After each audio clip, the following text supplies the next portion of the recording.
sama-sama kita gabung ya di IAP Talks yang ke-20 ini. Sudah sejak pandemi tahun lalu ini IAP Talks virtual pertama, dan sekarang sudah terselenggara 20 kali. Tentunya ini di luar dari seminar-seminar dan juga training lainnya ya. Jadi ini salah satu upaya IAP untuk terus meningkatkan kapasitas dan juga pengetahuan ya, supaya ada diskusi terus di antara kita. Dan sore ini kita sudah kehadiran para narasumber yang luar biasa. Ini kita mau bicara soal aktuaria, big data, dan risiko pengembangan kawasan di era PP21 ya, di era penyelenggaraan penataan ruang yang baru pasca diberlakukannya UU CK dan juga PP21. Jadi tentu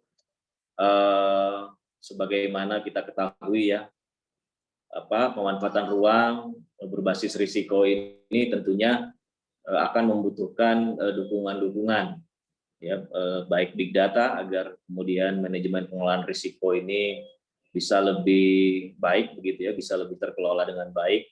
Dan kemudian bagaimana kaitannya dengan aktuaria nanti pengelolaan risiko ya.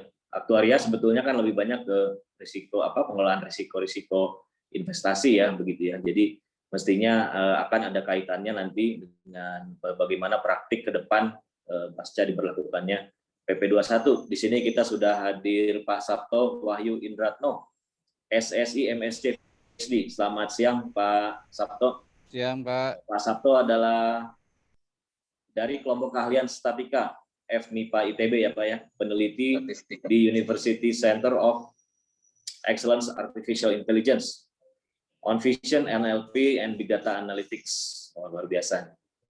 Kemudian juga ada pembahas di sini, sudah kita kenal sejak lama ya, Pak Wisnu Broto Sarosa.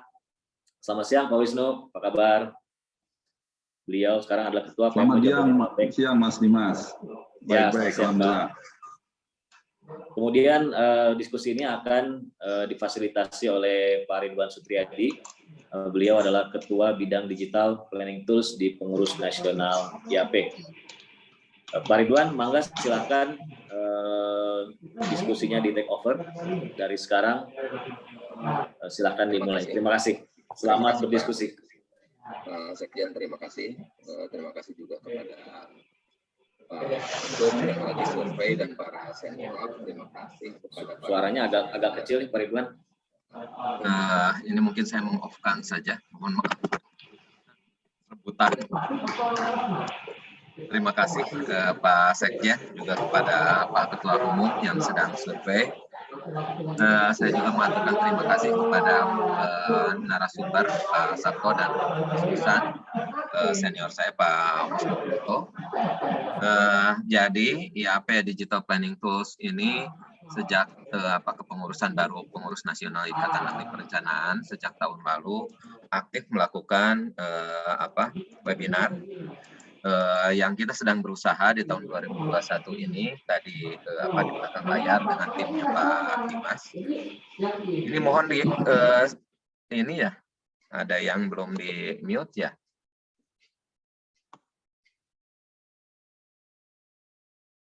Sudah Pak, tinggal Pak Ridwan sekarang. Kita sedang berusaha di tahun 2021 itu untuk kita ingin di tahun 2021 ini kegiatan yang biasanya kita lakukan periodik ini diakui oleh LPJK gitu ya. Tapi masih berusaha ya Pak Dimas ya. Terus kemudian beberapa materi yang disampaikan tahun lalu itu sudah digabungkan jadi satu buklet yang sebetulnya draftnya sudah ada dan sedang disusun oleh publikasi dan dokumentasi Pengurus Nasional Ikatan Ahli Perencanaan yang cerita terkait dengan pengembangan planning tools, menyongsong AKB, begitu ya. Terus kemudian IPTEK dalam konteks perencanaan tata ruang, big data, dan perencanaan. Kemudian revitalizing sistem informasi perencanaan, kemudian ada perencanaan pada transisi digital, data analitik juga, terus kemudian pengembangan perencanaan perdesaan, inovatif kreativitas di abad 21 yang tidak terlepas dari transformasi digital, terus kemudian membahas juga kebijakan baru nih di 2021 terkait dengan cyber law begitu ya. Dan yang satunya lagi saya lupa itu belum dimasukkan di ini. Yang pada intinya sebetulnya untuk pengayaan bahwa perencanaan bukan hanya sebatas RT/RW dan RDTR begitu. Dan di lain sisi juga ini untuk mendorong bersatunya begitu ya antara akademisi, terus kemudian dari sisi pemerintahan dan juga dari sisi praktisi. Supaya tidak mengambil waktu yang banyak, mungkin saya persilahkan aja Pak Sabto untuk dapat sharing, berbagi dengan kita begitu ya terkait dengan bahannya yang berhubungan dengan, saya jadi teringat buku yang saya tulis Teknopolis, itu di belakangnya cerita bahwa antisipasi harus dilakukan, apalagi bila menggunakan teknologi tinggi yang di dalamnya bukan hanya teknologi yang harus dipelajari, juga investasi yang demikian besar begitu ya. Juga di lain sisinya adalah pembangunan yang berkelanjutan. Mangga Pak Sabto. Terima kasih. Nuhun Pak Ridwan. Saya akan coba share dulu. Oke, Assalamualaikum warahmatullahi wabarakatuh. Selamat siang. Salam sejahtera untuk kita semua. Suara saya terdengar jelas, Pak Ridwan? Jelas, Pak. Oke. Pertama-tama saya ucapkan terima kasih untuk undangannya di acara ini. Saya coba berbagi ilmu ya untuk ekspertis saya di aktuaria gitu ya. Dan juga sedikit meper ke big data gitu ya. Jadi di sini ini adalah tantangan sebenarnya bagi kita ya, terutama orang-orang yang bergerak di penataan ruang gitu ya. Dan ini challenge buat kita di aktuaria juga bagaimana mengengage gitu ya, menggabungkan masalah yang dihadapi oleh orang-orang di penataan ruang dengan keilmuan aktuaria, terutama sekarang informasi itu sudah banyak sekali tersedia gitu ya, tidak hanya lewat internet, tetapi dengan media-media yang lain gitu ya. Nah, ini adalah suatu big data ini suatu tren yang sekarang terjadi gitu ya. Dan ini menguntungkan kita, tapi juga membuat kita harus berbenah gitu ya, harus berbenah di mana cara-cara tradisional yang dulu sering kita lakukan gitu ya, ternyata dengan adanya kemajuan teknologi gitu ya, itu membuat cara-cara tradisional ini juga harus berusaha untuk bisa mengejar gitu ya, mengejar kemajuan teknologi ini gitu ya. Sebagai contoh di sini ilustrasinya mengenai data gitu ya. Sekarang data itu tidak hanya dari internet, tapi bisa dari device-device yang terkoneksi gitu ya, seperti sensor gitu ya, sensor terus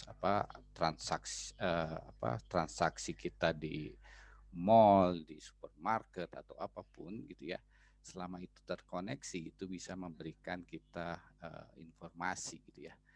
Dan tentunya bila kita lihat kalau kita klasifikasi lagi gitu ya, di sini kita punya perbedaan antara apa itu small data sama big data nih. Jadi di sini yang lebih banyak sekarang kita lakukan adalah bagaimana kalau kita punya data yang datangnya tidak berhenti-henti gitu ya. Nah, ini sebagai contoh adalah data streaming ya dari cuaca misalkan. Itu setiap menit juga ada gitu ya. Nah, itu yang mesti kita cepat gunakan untuk melakukan inferensi ya, decision atau apapun. Nah, ini banyak digunakan di penerbangan khususnya ya. Jadi real time data itu harus segera diambil keputusannya, terus ini bisa digunakan untuk kelayakan apakah suatu pesawat itu bisa diterbangkan atau tidak gitu ya. Nah, ini juga sama nanti ke depannya teknologi seperti ini juga memungkinkan juga dikoneksikan ke masalah penataan ruang gitu ya. Jadi di sini yang kita titik beratkan di sini adalah kita sudah berhadapan dengan yang ada di kolom kedua ini ya, yang big data ini. Ya. Jadi di sini varietas variabelnya atau inputannya itu sudah sangat beragam. Tidak hanya data numerik, tetapi data yang tidak terstruktur gitu ya. Jadi data yang tidak struktur itu seperti data suara gitu ya, sensor, video dan sebagainya ya, atau teks gitu ya, yang dulu kita tidak tahu cara mengolahnya, tetapi dengan kemajuan teknologi kita bisa mengolah data jenis itu. Ya, nah itu perlu kita manfaatkan untuk tentunya agar tujuan kita tercapai gitu ya. Nah, di sini saya akan teruskan. Nah, ini tadi yang sudah saya singgung mengenai big data itu jenis ini seperti Internet of Things gitu ya. Jadi apapun device yang bisa memberikan kita informasi melalui suatu jaringan, kita sebut suatu Internet of Things gitu ya, seperti sensor ya. Sensor sekarang kita bisa melihat dari kamera ya, sekarang ada sistem tilang online dan sebagainya ya, itu yang membuat sekarang sudah merubah kebiasaan polisi menilang orang gitu ya. Jadi yang dulu dilakukan orang dengan kemajuan teknologi, sebenarnya kita tidak berusaha untuk menggantikan peranan orang itu, tetapi justru ingin meninggikan martabatnya gitu lah. Ya, jadi tidaklah harus gitu ya polisi itu berpanas-panasan di jalan gitu ya untuk menilang orang, tetapi dengan adanya kemajuan teknologi justru kita ingin meningkatkan kinerja polisi untuk bisa melakukan pekerjaan yang lebih baik dari itu. Ya, jadi sebenarnya teknologi ini dibuat juga untuk meningkatkan martabat manusia. Nah, terus jadi di sini karena kita punya informasi dari berbagai jenis seperti ada data geofisik gitu ya, terus data keuangan, finance dan sebagainya, dan itu tidak mungkin kita olah oleh satu orang gitu yang keilmuannya tentunya sangat terbatas gitu ya, sehingga sebenarnya dalam mengolah big data ini dibutuhkan keilmuan yang terkait gitu ya, interdisipliner ya. Kita bisa meningkatkan juga kolaborasi gitu ya untuk mengolah data yang dari berbagai macam keahlian gitu ya, dari berbagai macam bidang dan juga dari berbagai macam jenis gitu ya. Nah, jadi tentunya kita dialihkan untuk lebih berpikir gitu loh, bagaimana kita bisa berkolaborasi gitu ya untuk memberikan sesuatu yang berguna tentunya. Nah, terus untuk melihat peranan dari big data di khususnya di penggunaan lahan atau tata ruang nanti gitu ya, ya kita tentunya harus juga berkaca dari ini ya, Indonesia sendiri itu ya. Jadi Indonesia tentunya banyak digunakan oleh negara-negara luar ya untuk sebagai marketing ini ya produk gitu ya, karena penduduknya yang luar biasa banyak gitu ya, dan itu bisa mengenerate uang dengan cukup cepat gitu ya. Nah, dan juga kekayaan alam ya tentunya yang menjadi daya tarik bagi luar negeri untuk berinvestasi tentunya di Indonesia. Tetapi tentunya tempat yang indah ini ya juga juga dipenuhi dengan risiko ya yang besar gitu ya. Jadi ini saya melihat seperti kita bermain saham gitu ya. Kalau sahamnya makin berisiko gitu ya, itu bisa memberikan keuntungan yang tinggi gitu ya. Nah, ini kita sebenarnya berada di daerah di mana risikonya cukup tinggi karena banyak sekali titik-titik gempa di sekitar kita, tetapi bisa memberikan keuntungan yang tinggi juga gitu ya. Nah, di sini saya melihat adanya suatu ekosistem yang perlu kita jaga gitu ya. Jadi saya yakin kalau kestabilan dari titik-titik gempa ini kan tentunya juga kita punya kontribusi ya untuk membuat mereka terjadi gitu ya, sehingga kita juga perlu dalam hal nanti membuat perizinan atau menggunakan suatu lahan, kita juga perlu melihat ekosistem yang ada di situ gitu ya, sehingga kestabilan di daerah itu bisa tetap terjaga dan bisa mereduksi risiko gitu ya. Nah, ini juga saya buatkan informasi dari indeks kerawanan ya, ini dari BNPB. Kalau kita lihat ini Pulau Jawa ya, jadi ini sangat merah gitu ya. Nah, ini sebenarnya kita berada di tempat yang sangat berisiko nih ya, merah gitu ya. Tetapi di sini tempat yang sebenarnya pusat ekonomi gitu ya. Nah, nanti Pak Jokowi mungkin akan memindahkan, tapi pusat pemerintahan ya, tapi bisnisnya tetap di Jakarta, jadi masih pusat ekonomi di Jakarta.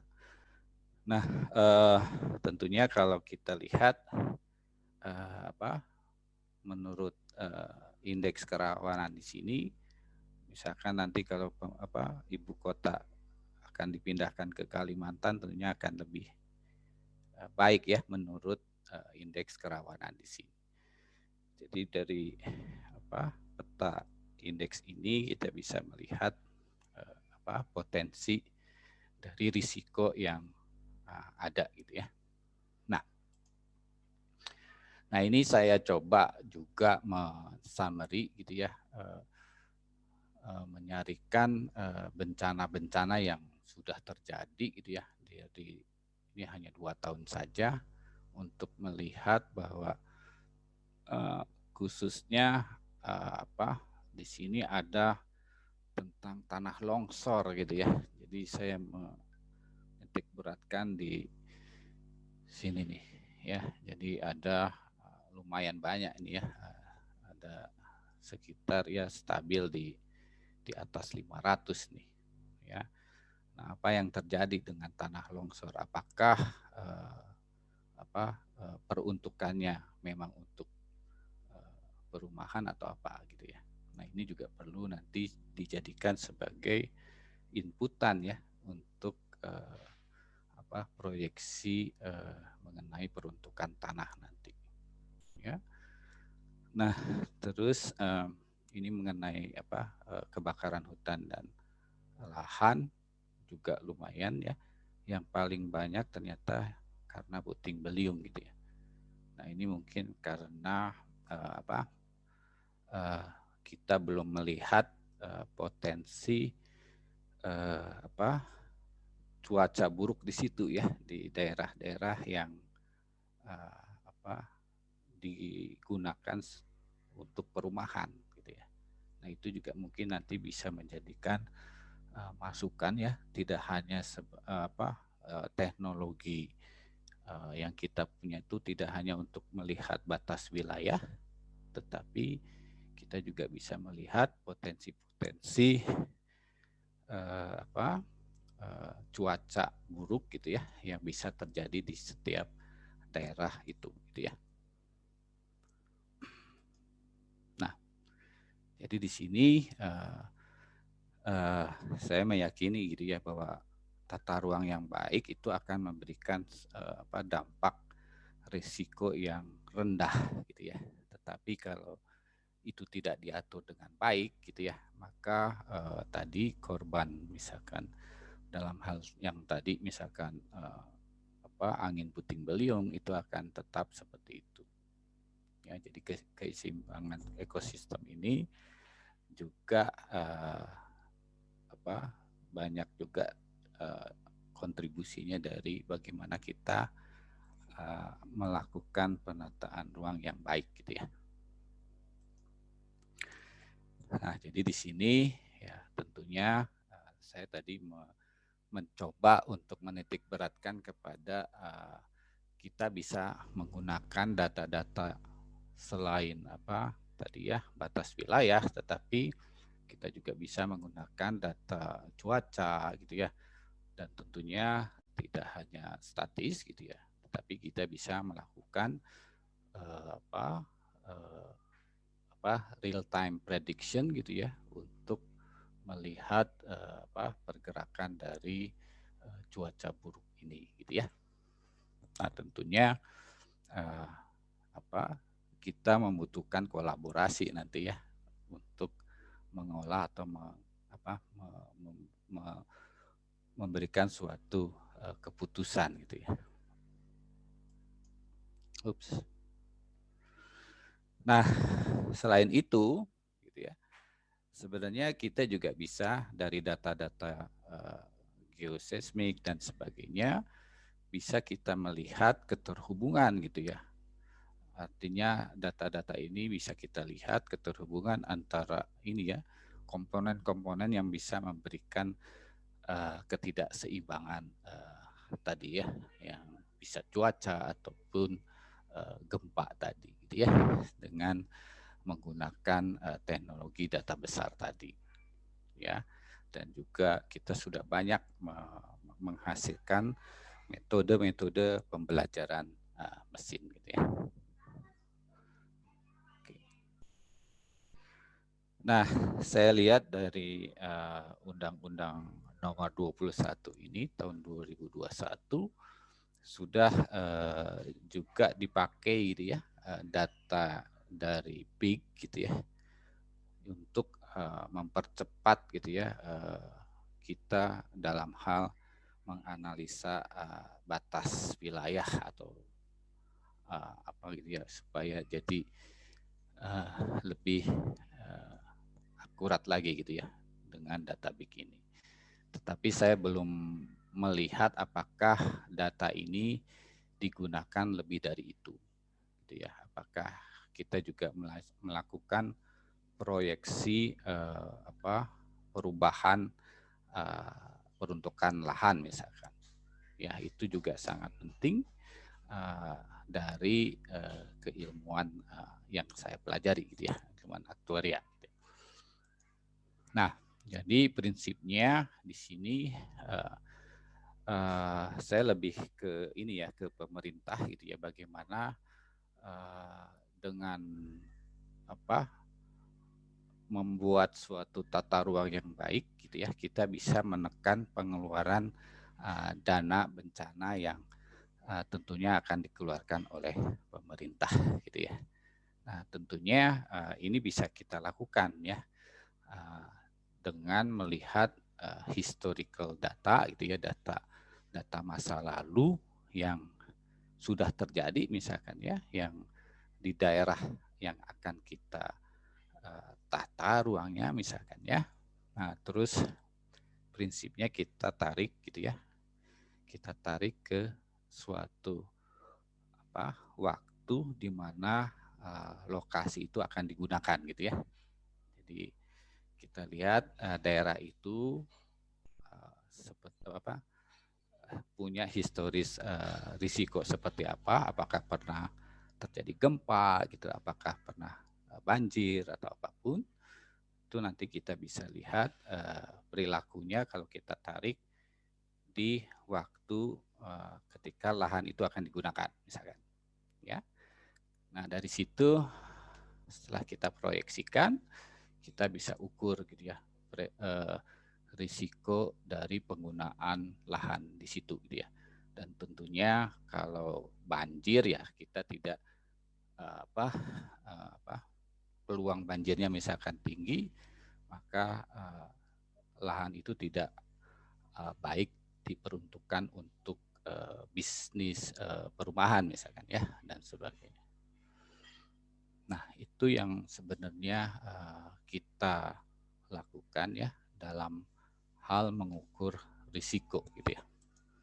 Nah, dari sini sebenarnya teknologinya di kita tuh sudah ada ya, yaitu BIG, atau kita juga bisa menggunakan data BMKG gitu ya, yang bisa kita gunakan untuk memperoleh di sini gambaran saat ini gitu ya, yang real time gitu ya untuk suatu daerah gitu ya. Jadi terpikirnya kita punya nanti ke depannya mungkin ya punya suatu penataan ruang yang smart gitu ya. Jadi tidak hanya melihat saat ini tetapi juga bisa melihat in the future gitu ya. Berapa tahun ke depan kalau misalkan diperuntukkan lahan ini untuk A, apa akibatnya ke depan gitu ya. Jadi kita bisa juga melakukan itu ya. Apakah akan memperbesar risiko atau stabil risikonya ya. Gitu.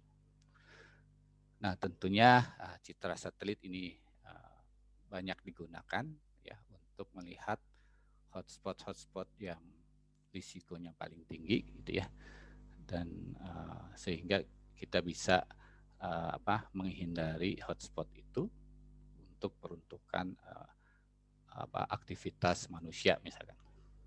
Ya. Nah, terus yang tadi saya sudah singgung adalah perubahan peruntukan lahan gitu ya. Jadi itu juga bisa kita proyeksikan ke beberapa tahun ke depan gitu ya. Ya. Nah, terus di sini juga kita bisa menggunakan data spasial ya untuk melihat gitu ya interaksi gitu ya antara peruntukan lahan di suatu daerah gitu ya, misalkan di daerah A dan di daerah B gitu ya, apakah punya hubungan yang kuat gitu ya. Nah, itu juga sebenarnya bisa kita lakukan ya. Jadi idenya adalah dengan memproyeksikan ini kita bisa melihat apakah karena saya melihat itu ada monitoring gitu ya. Jadi apakah target yang diharapkan itu kira-kira akan tercapai atau tidak gitu ya. Karena ada sistem monitoringnya.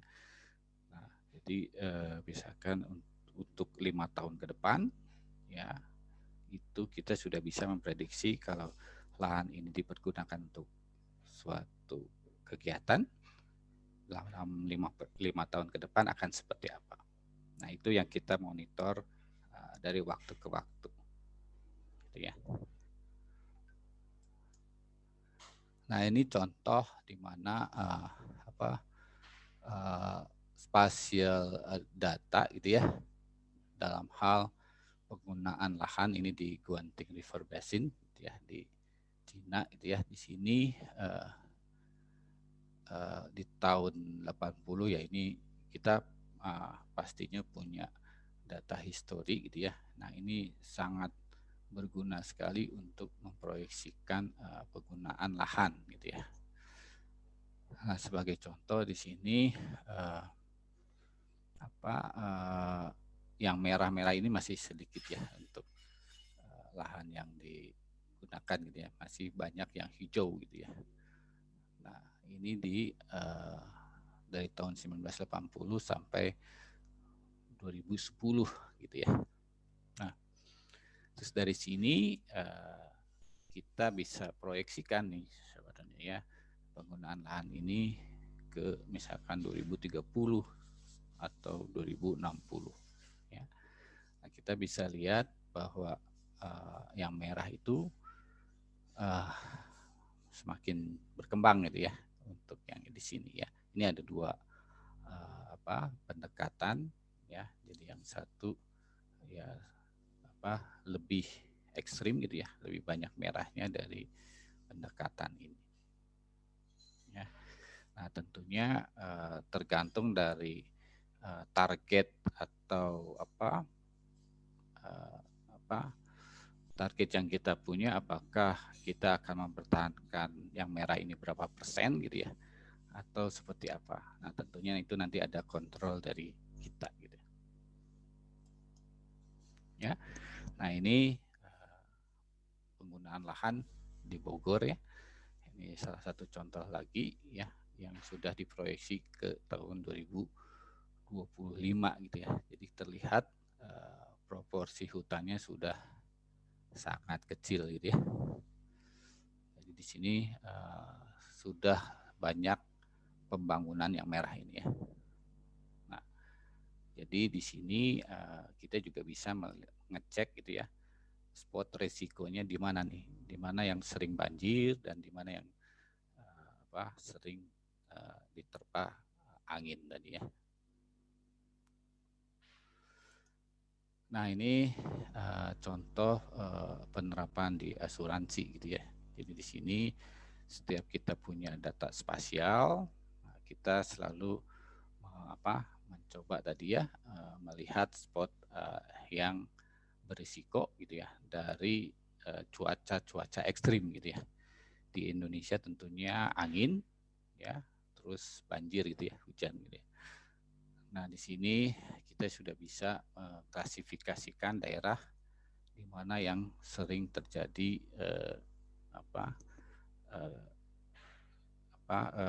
bencana gitu ya. Jadi di sini semakin muda itu preminya semakin kecil gitu ya, karena di situ lebih sedikit terjadinya bencana gitu ya.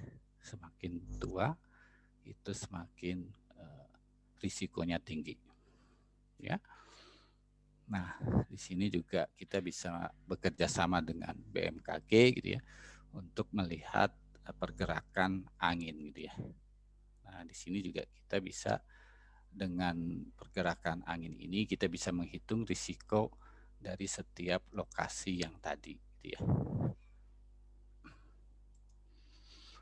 Nah, untuk mereduksi risiko gitu ya. Jadi kita bisa melakukan yang tadi tuh proyeksi ya atau prediksi. Dengan prediksi kita bisa membuat suatu sistem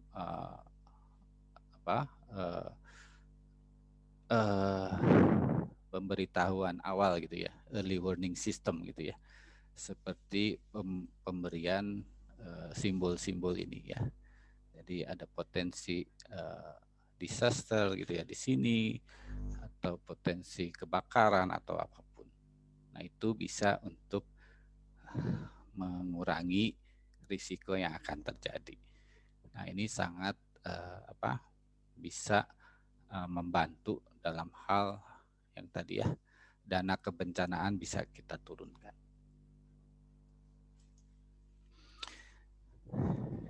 Ya, jadi di sini ini yang tadi saya singgung.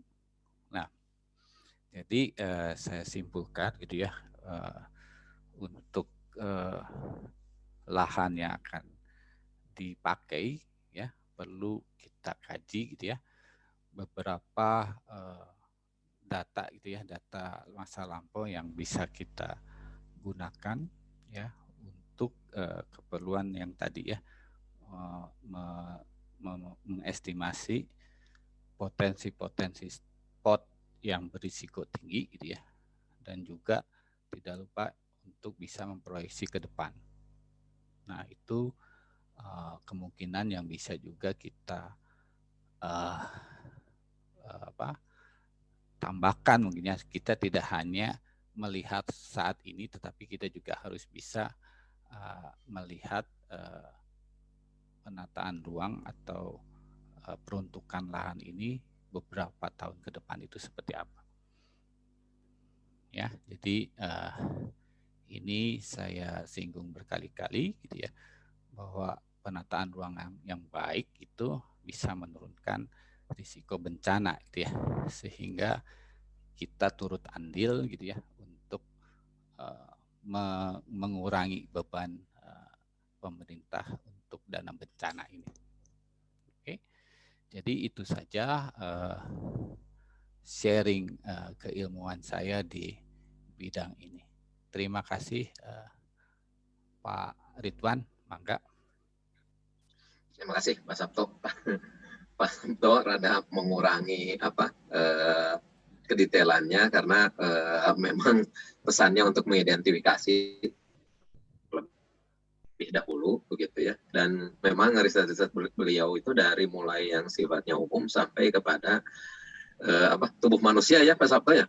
Ya, betul. Karena ini juga kalau ada pertanyaan yang nakal begitu ya. Pertanyaan yang nakal itu misalnya begini.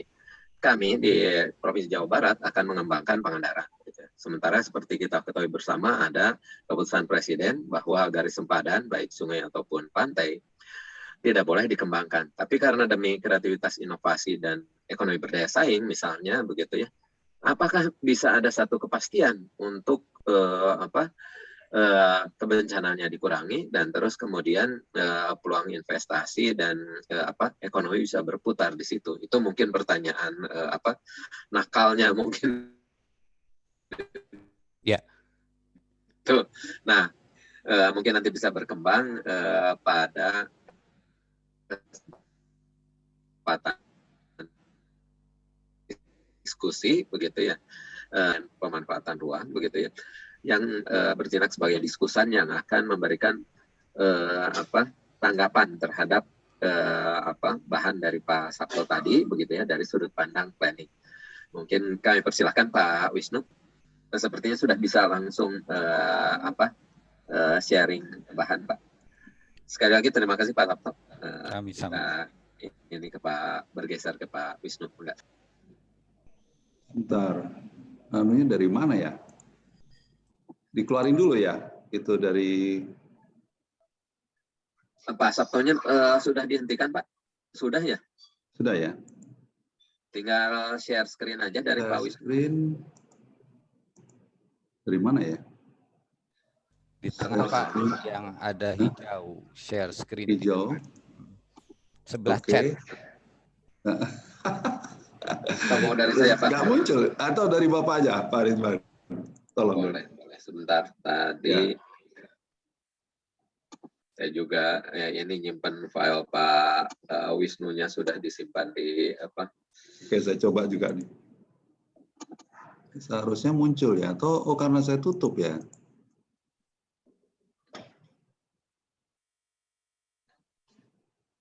Coba ini. Ini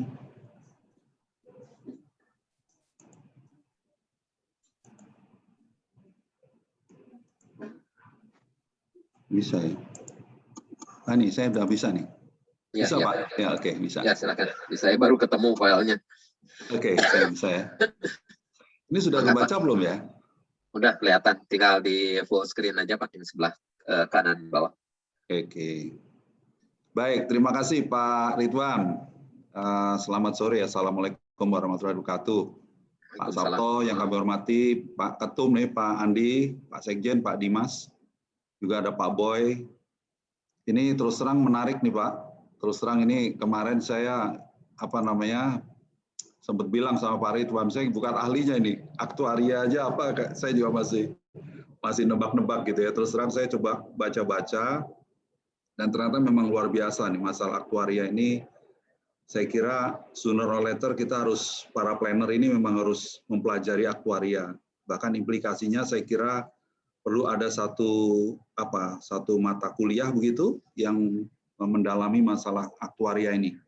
Ya, saya kira cepat atau lambat memang kelihatannya kita nggak bisa lepas dari aktuaria ya para planner ini. Nah, kalau saya sempat ke UI gitu ya, saya ngantar anak saya ke UI dan saya heran kok ada prodi aktuaria ini. Tapi ternyata sudah semakin banyak ya prodi aktuaria, ada di UGM, di IPB, di ITS. Saya tidak tahu apakah di ITB sudah menjadi prodi atau belum. Sudah ada, Pak. Sudah ada ya. Nah, ini luar biasa. Ini yang saya coba, judul yang dikasih Pak, ini sebelum masuk nanti secara spesifik ke apa yang disampaikan Mas Sabto tadi. Saya mencoba melihat ya, jadi memang sangat holistik begitu, sangat integratif gitu dari tema yang disampaikan Mas Ridwan ke saya, yang dibahas, yang disampaikan oleh Mas Sabto tadi. Jadi memang ada kaitan antara aktuaria, big data, pengembangan kawasan yang dibingkai di dalam Undang-Undang 11 UU CK ini, Undang-Undang 11 2020, yang turunannya untuk penataan ruang di PP 21 tahun 2021 tentang penyelenggaraan penataan ruang. Jadi kita memang akan berbicara di lingkaran ini, di dalam empat tematik ini. Saya akan coba ini lihat satu-satu ya. Pertama, saya melihat apa sih sebenarnya ilmu aktuaria ini ya. Singkatnya kalau saya temukan ya dari saya googling gitu, it's about calculating money related risk gitu. Jadi aktuaria adalah ilmu tentang resiko yang terkait dengan uang. Jadi pasti di situ ada matematiknya, ada statistiknya, ada keuangannya, ada computeringnya pasti ya. Dan itu semakin semakin hasilnya akan semakin tajam apabila kita makin banyak menggunakan data. Ya, saya kira ini tidak ada pilihan, kita memang harus masuk ke sana. Ini adalah mindset dari aktuarial, ya. Kita lihat ini saya juga saya ambil dari Google, clarifying the choice gitu. Jadi ada pilihan-pilihan, kemudian imagining the future, mengimajinasi masa depan. Ini kan artinya ini kan sebenarnya pekerjaan planner juga gitu. Ya, jadi clarifying the choice itu adalah pekerjaan para planner juga. Imajinasi tentang masa depan saya kira juga bagaimana para planner bisa mengimajinasi gitu ya. Kemudian evaluating the possibilities. Nah, di sini yang saya kira kita nanti saya akan singgung masalah IKN misalnya ya. Bagaimana sih kita memilih kenapa harus pindah dan seterusnya dan seterusnya. Kemudian understanding my discount rate gitu.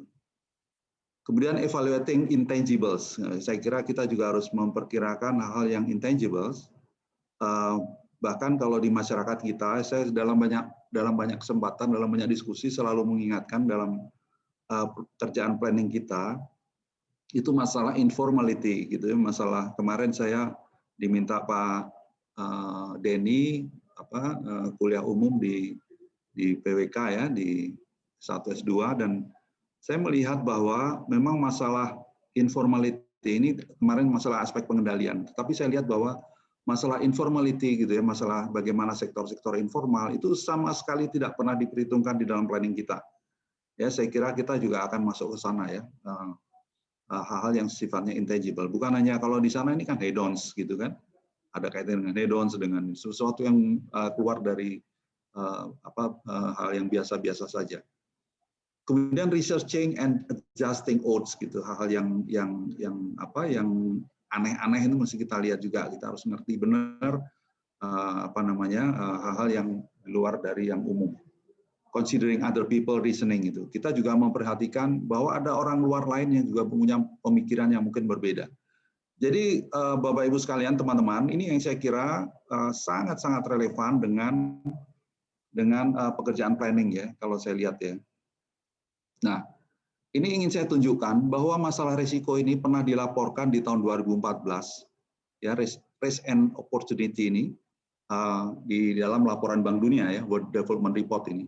Ya dikeluarkan mungkin hampir setiap tahun, meskipun tidak setiap tahun. Tapi di tahun 2014 ini sudah dikeluarkan satu report mengenai manajemen risiko.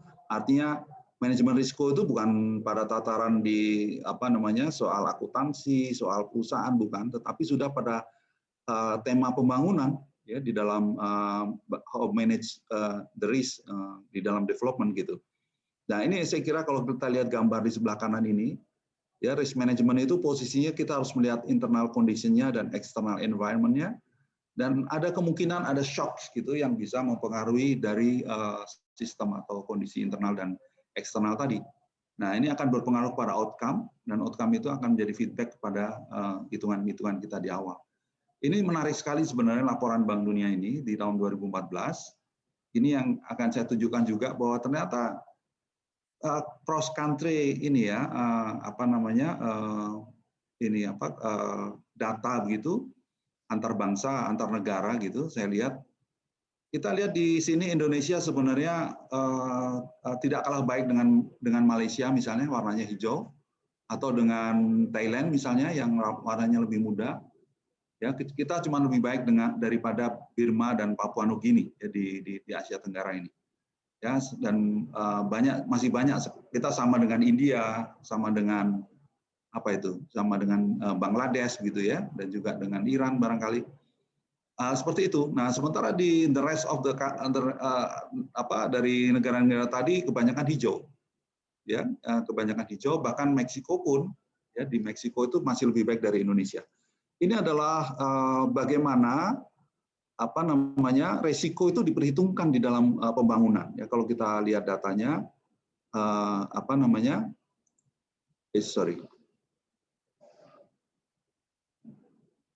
itu kita kurang care gitu terhadap masalah menyiapkan resiko ini.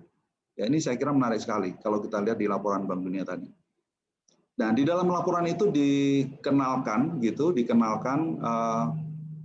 satu framework gitu, bagaimana kita melihat di dalam manajemen risiko itu, ya bahwa di sini ada preparation dan ada coping ya, ada bagaimana menyelesaikan masalah tadi dan persiapan apa yang mesti kita siapkan.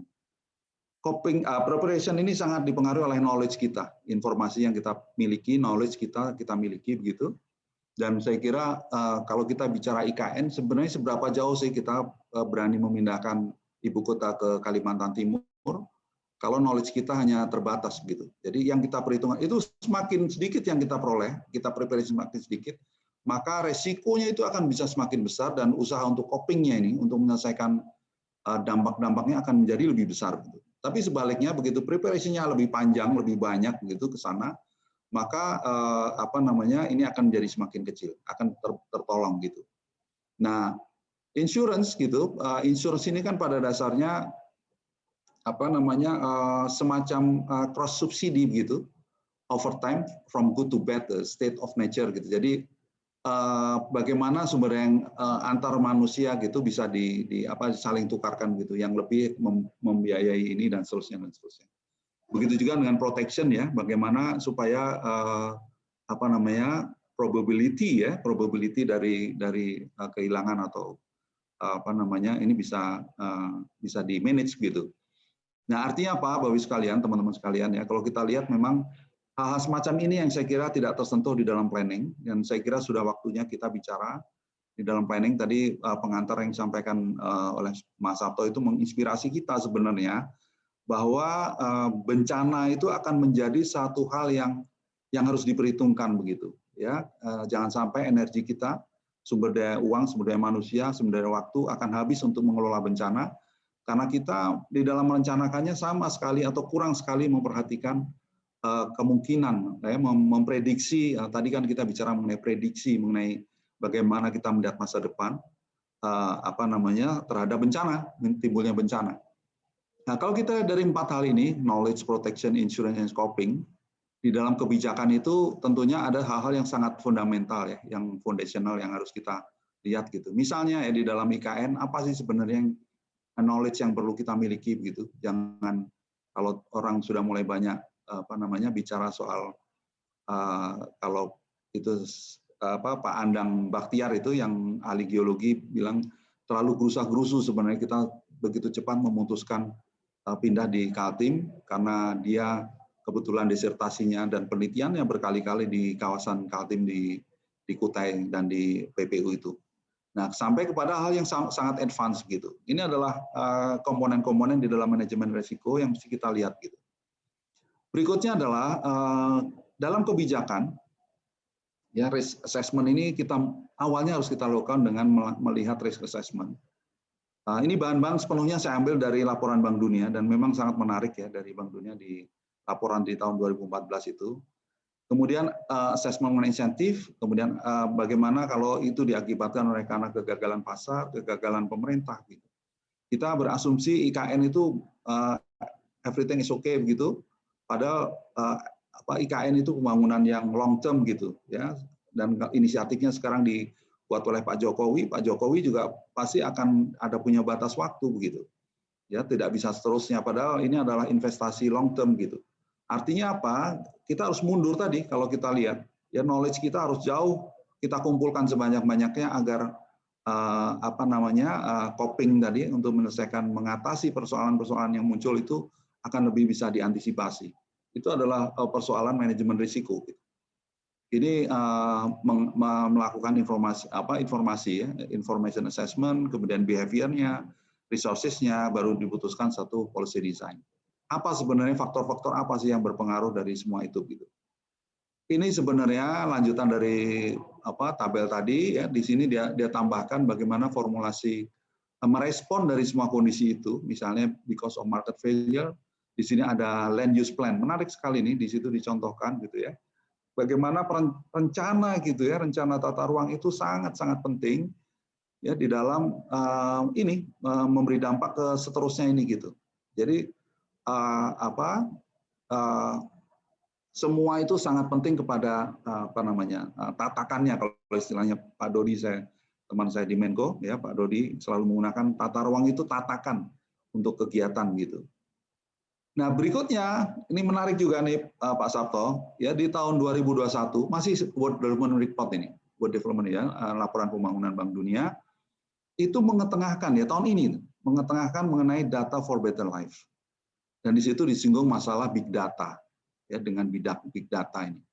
Jadi memang kalau ada statement juga di dalamnya bahwa orang yang bisa memenangkan persaingan di dalam dunia ini kalau mereka menguasai sebanyak-banyaknya data. Jadi data itu menjadi sangat penting untuk mengatasi kemiskinan. Ya di dalam buku ini banyak sekali berbicara tentang kemiskinan yang diatasi, yang duitnya habis saja, ya uangnya habis saja, tapi kemiskinannya tidak semakin berkurang. Itu saya kira karena memang tidak melihat persoalan-persoalan dari kemiskinan itu saling kait-mengait dengan apa dan bagaimana supaya uang yang dikucurkan itu bisa memberikan dampak yang paling efektif di dalam itu. Nah, ini yang ingin saya tunjukkan di sini adalah laporan Bank Dunia bisa. Jadi kita tahu bahwa World Development Report itu dari ke tahun selalu punya tema. Ya, ada tema masalah konflik, ada tema masalah macam-macam ya, perubahan iklim dan seterusnya. Dan itu tema itu menggambarkan, ya, setiap tahun menggambarkan mengenai sesuatu yang aktual pada masanya. Dan ini kita tahu bahwa big data ini menjadi sesuatu yang tidak kita akan memasuki seperti itu. Jadi kita nggak bisa melewati karena kita harus menggunakan big data itu. Kalau nggak kita akan tertinggal gitu. Nanti saya akan coba kaitkan dengan PP 21 tahun 2001 tentang dengan sistem yang baru ini. Bapak sekalian, kita masuk ke yang 3, yaitu masalah kawasan. Ini saya ambil dari presentasinya Pak Dodi ya, dari Menko. Ini ada yang kek ya, begitu banyak kek ini, banyak sekali kek di Indonesia ya. Dan ini mostly, dan saya kira hampir semua adalah private led development gitu. Jadi inisiatif swasta. Misalnya di Kek Semangke zamannya Pak SBY, itu karena Unilever pengen punya tempat sendiri, kemudian dibangun di Sumatera Utara di Semangke. Tapi kita hanya mensupport gitu. Kita belum menemukan satu kawasan begitu yang government led development ya. Nanti saya akan hubungkan bagaimana IKN itu adalah government led. Tapi bagaimana resiko itu harus kita lihat gitu. Nah, ini banyak sekali kita menunjukkan bahwa kita sebenarnya tidak fokus begitu.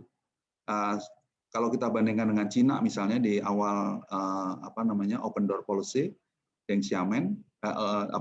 Xiaoping, itu hanya beberapa titik saja yang dibuka pertama, Shenzhen, Xiamen, Shantou gitu, ada 3 atau 4 CAC itu yang berhasil, yang sangat berhasil adalah Shenzhen, dan itu baru kemudian dibuka tuh beberapa kota-kota di pantai timur sampai ke Shanghai.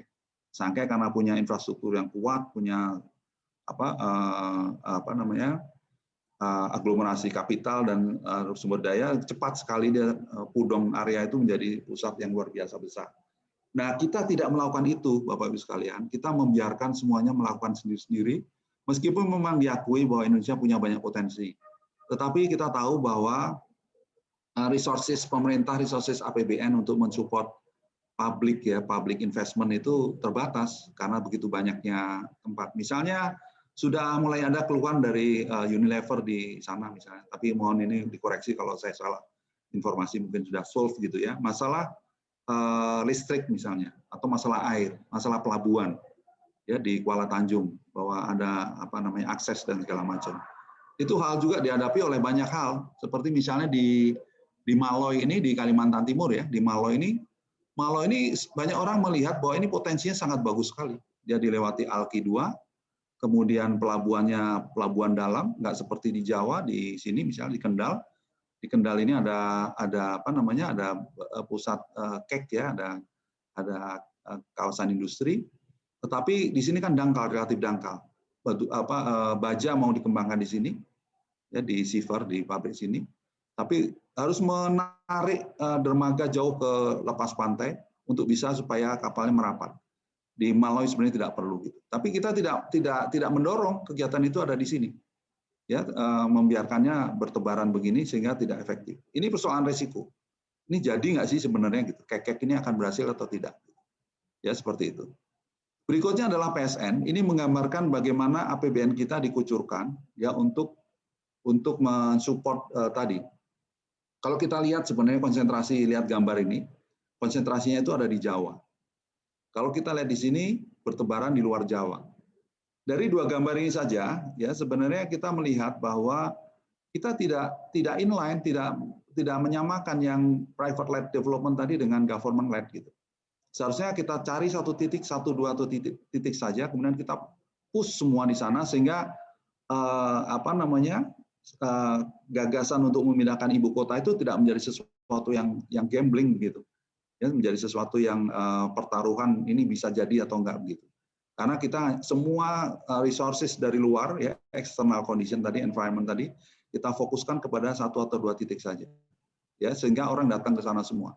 Memang yang resource base ya, memang ada beberapa kek yang resource base yang bertumbuh pada sumber alam, memang itu tidak bisa dipungkiri. Tapi banyak kali bukan resource base, sebenarnya footloose begitu, dia bisa ditaruh di mana saja, dan itu banyak sebenarnya. Nah ini yang tidak kita lakukan.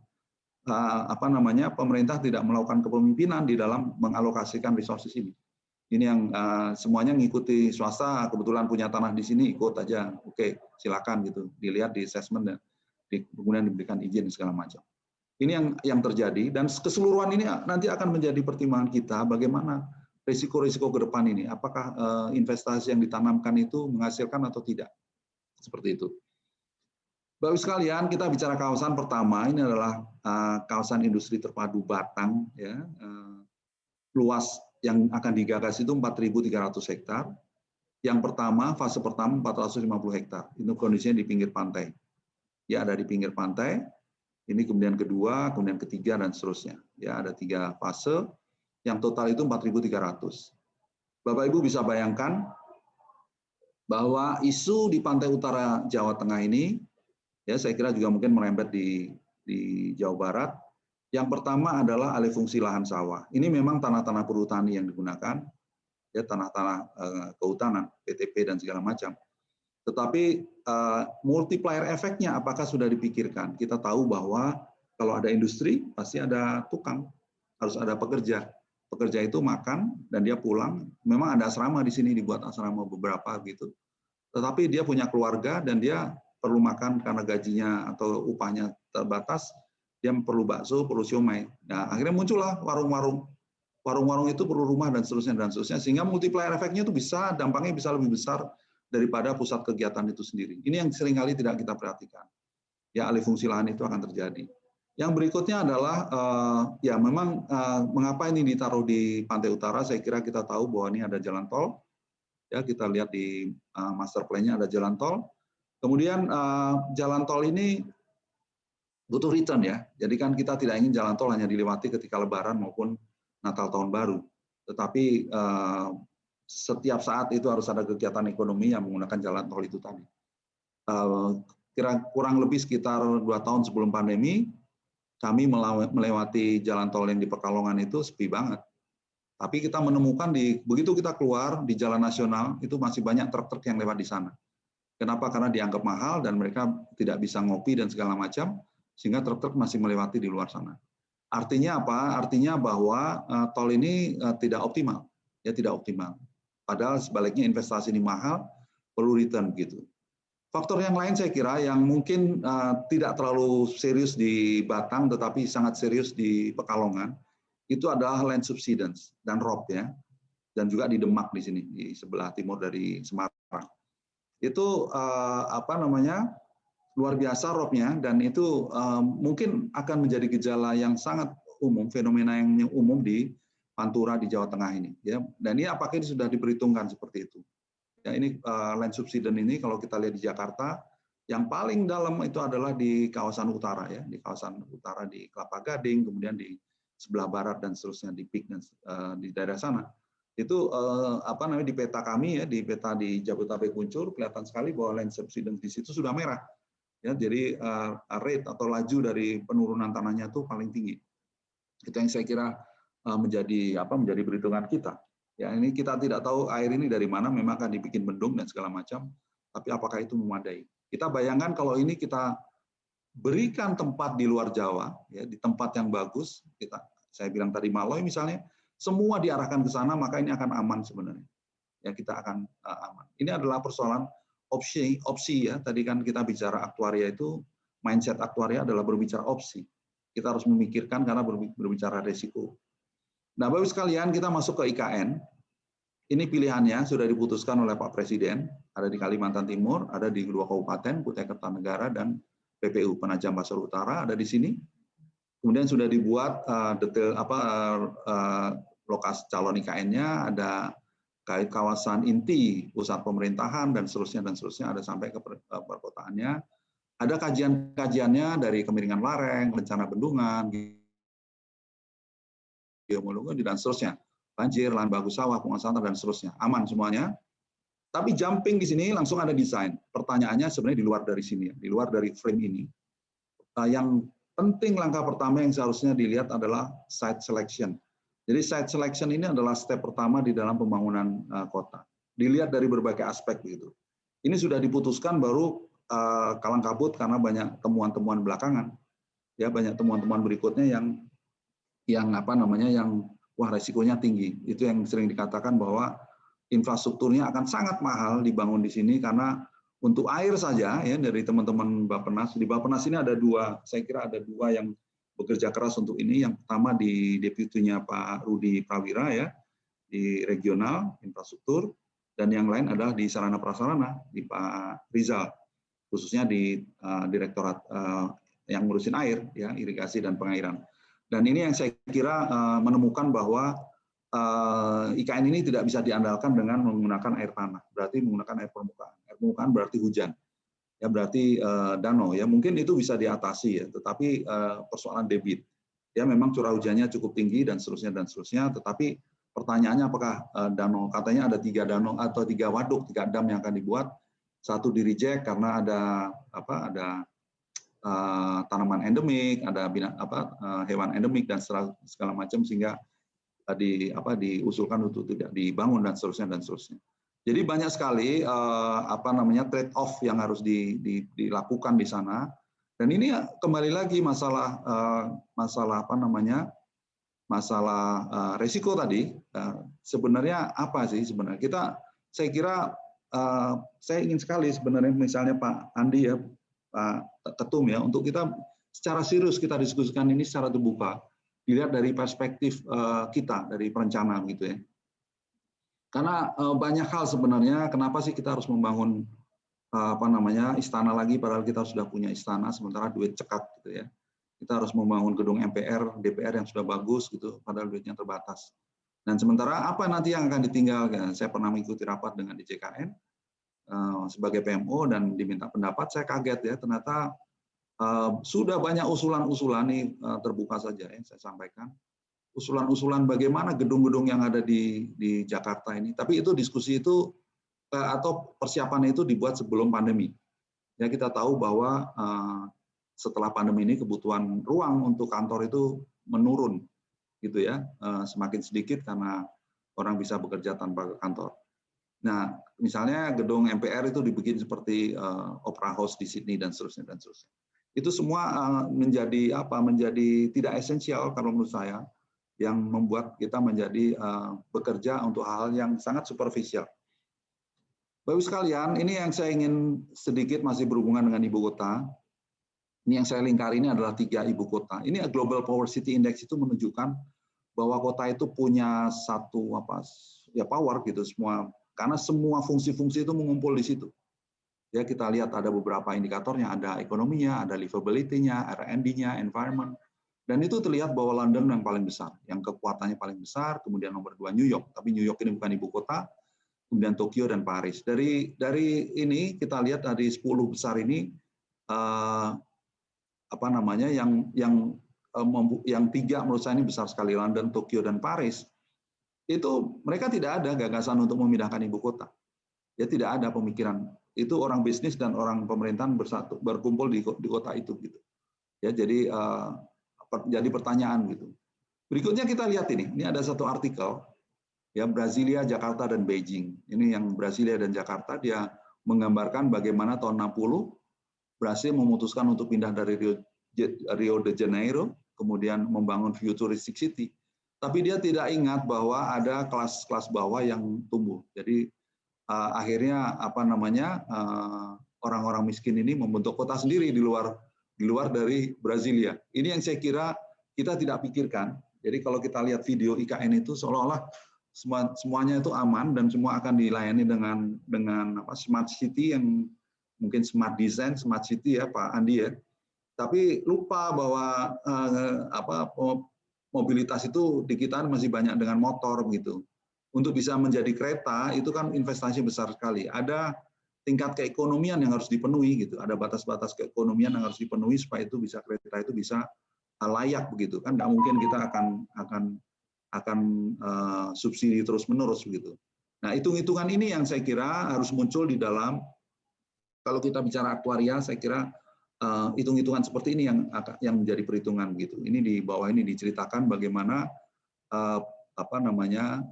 Jakarta akan dipindahkan begitu, tapi mengingatkan bagaimana dengan Brasilia. Yang sebelah ini menarik ya. Ini gagasannya Xi Jinping bahwa Beijing akan menjadi ibu kota, tetapi yang direlokasi adalah non-capital function. Dia membangun yang namanya Xiong'an. Ya, Xiong'an ini ada di Hebei Province. Jadi ada 3, di sana ada Tianjin ya. Ini yang hitam ini adalah Teluk. Ya, Tianjin itu ada di Teluk sini, kecil sekali gambarnya. Di Beijing, jadi segitiga begitu. Jadi Hebei, Beijing, dan Tianjin. Nah, Xi Jinping ini menginginkan, bahkan sudah minta tuh ke si Jack Ma untuk Alibaba dikeluarkan dari Beijing. Jadi headquarters-nya ini kan jadi college ya, perguruan tinggi, hospital, business headquarters, public services ini dikeluarkan semua. Ini dikeluarkan ke new area ini, ke Xiong'an ini. Ya, kemudian Peking University yang besar sekali ya sudah mulai disiapkan di Xiong'an ini. Nah, kemudian ada konglomerat ini juga. Jadi didukung oleh swasta. Memang berbeda, mereka negara komunis, artinya mempunyai kewenangan besar sekali terhadap sektor-sektor privat. Tetapi yang menarik adalah, nah ini juga bikin China Silicon Valley. Kita katanya mau bikin laporan Tempo kemarin di Bukit Algoritma dan seterusnya. Nah itu saya kira ini yang disebutkan ya, China's top technology giants, Baidu, Alibaba, ini semua Tencent dibilangkan ke sana gitu. Ini adalah sebuah pilihan sebenarnya. Kenapa kita pindah? Kenapa mereka Beijing tidak pindah? Kalau kita lihat Beijing ini kota yang besar sekali, outer ring road-nya itu mungkin sampai 7 kali ya. Ada outer ring 1 di sekitar Tiananmen, 2, 3, 4, 5 sampai berkilo-kilometer di luar Beijing. Sampai jauh keluar Beijing. Nah, ini yang saya kira pilihannya Beijing tetap ibu kota, tetapi fungsi-fungsi ekonominya dikeluarkan dari sana. Nah, kita memang harus melihat kondisi kita bahwa kita memang tidak mudah. Dulu pernah ada mau pindah ke Jonggol, saya kira kalau tetap Jonggol ini juga nggak akan menyelesaikan masalah. Seperti juga saya kira di Putrajaya. Ya, karena ibu kotanya dipindah dan sekarang Putrajaya kalau datang maghrib gitu di masjid yang besar itu cuma satu baris saja orang ada sholat di situ gitu. Karena orang tetap pulang. Ya, itu saya kira seperti di Banda Aceh, di Aceh besar sana, orang waktu itu gubernur minta supaya dipindahkan dan orang nggak tetap